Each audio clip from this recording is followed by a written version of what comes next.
There was one event that nearly made me quit, and it wasn't because I didn't know what I was doing, but it was because I gave everything for this event and it still wasn't enough.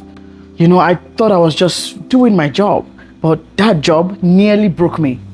And strangely also, it helped to build me too.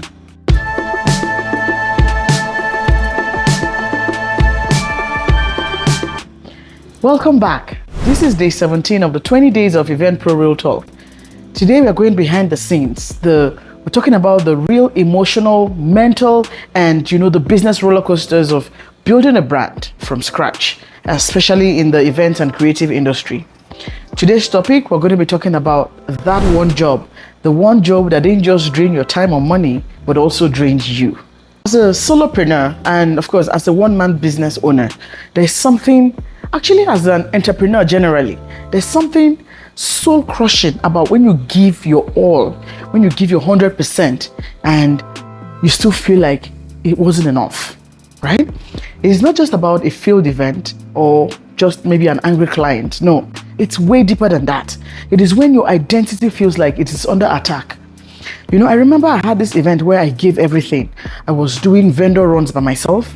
I was printing programs last minute. We kept changing up and down. I was fixing guest list drama, of course. I was handling a cranky client who kept changing her mind. And guess what? After pulling off the event with barely any sleep, the client still said, I expected more. More? Are you kidding me? I hadn't eaten in 2 days. I missed my son's school play. And somehow, I was the one feeling like a failure. That's when I realized that this wasn't just a bad job. This was me trying to prove that I could do it all, and it almost broke me. Now let's talk about how I knew that I crossed the line. What were the signs that I was pushing too far? What was the signs that I was going beyond what I should have done?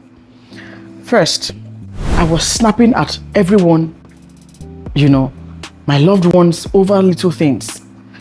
I was so angry at every little thing because I was worn out.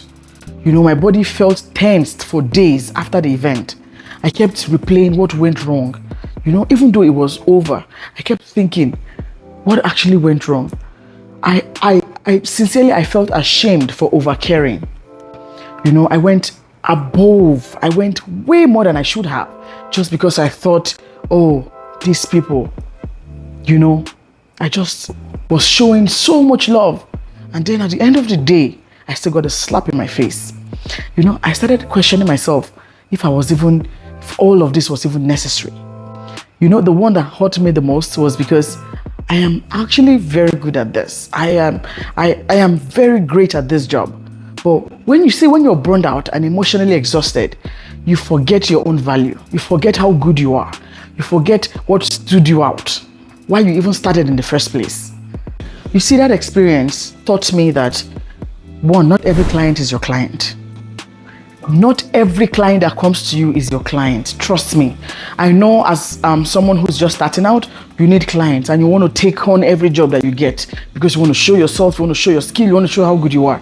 But trust me, not everybody that comes your way is for you.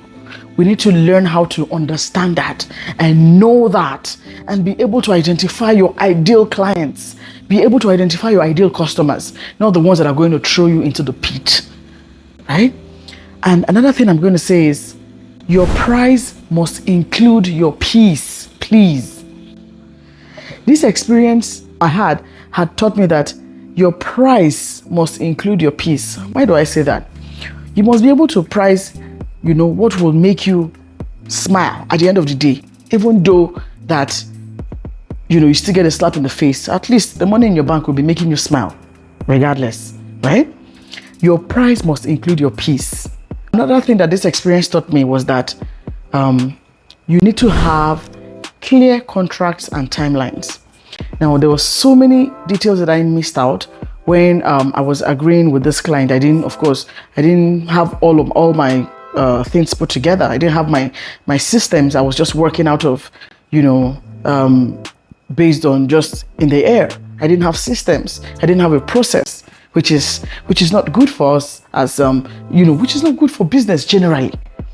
If I had a clear contract that showed oh, this is how I work, this is my boundaries, this is my timeline. Probably we will have that situation, right? So you see, clear contracts and timelines are not optional. They are must-haves. Now, another thing that this experience taught me is that you teach people how to treat you by what you tolerate. I'm going to say that again. You teach people how to treat you by what you tolerate. Now, as a brand owner, you need to know yourself, right? You need to know you're running a business, okay? You're not, can never be a people pleaser.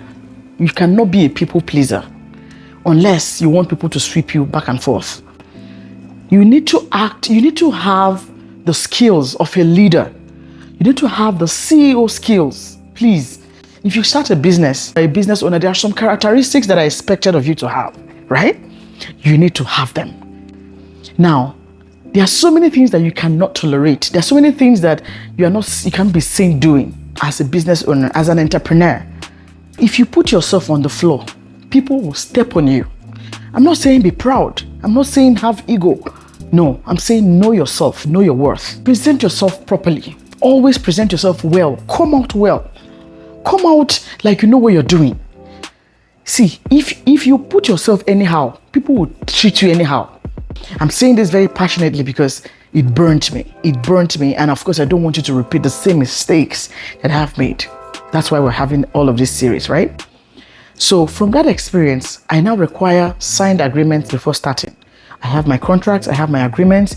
And of course, if you're not aligned with what is in my agreement, I'm sorry, I'm not for you. You can definitely go find someone else. Yes, that's fine. Now, I charge rush fees for last minute changes.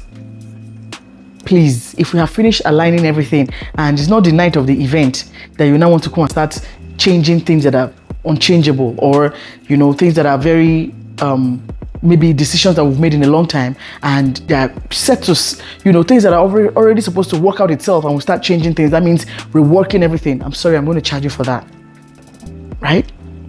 Now, I take full days off post-event. What do I mean? After the events, take some days off to relax, to rest, to get yourself back. Those are non-negotiable. Okay?